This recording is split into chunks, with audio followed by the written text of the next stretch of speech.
kasama ko mga guro at sa lahat ng mga mag-aaral na natitipon ngayong hapon para saksihan ang ating meeting di Avance.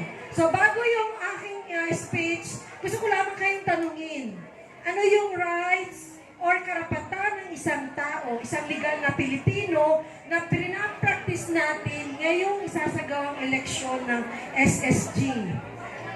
Social Studies, ano ang tawag? Rights?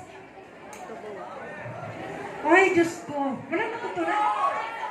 The right to vote o yung tinatawag na suffrage.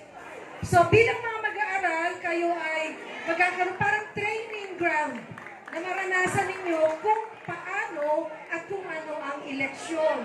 So, kahit tayo ay nasa paaralan lamang, gusto kong idiin sa inyong isip at damdamin na ang ating isasagawang eleksyon ay sagrado.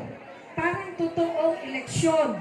Sapagkat katulad dito, may mga kandidato sa iba't ibang partido na pipili kayo kung sino talaga ang deserving na manalo at makapaglingkod sa ating paaralan.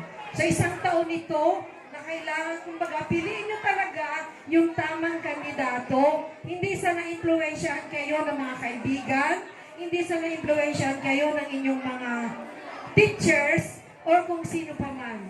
Dahil lang sa ang pagpili ng tamang kandidato ay bukal dapat na nasa ating puso. Dahil pag kayo ay nagkamali, yun ay isang taong pagkakamali.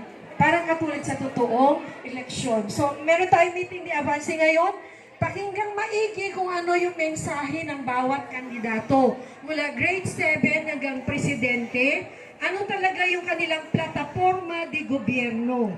Ano yung kanilang plano na isasagawa kung sila ay mananalo para sa taong 2023-2024. Naintindihan? So makinig kayo maigi kung ano yung kanilang sasabihin para sa tamang pagpili ng kandidato. At bukas, isasagawa natin ang eleksyon na natural. Meron tayong mga inihandang mga presinto para kayo bumoto. Meron din mga may mga signature. Tapos meron mga ballot box na parang totoong eleksyon.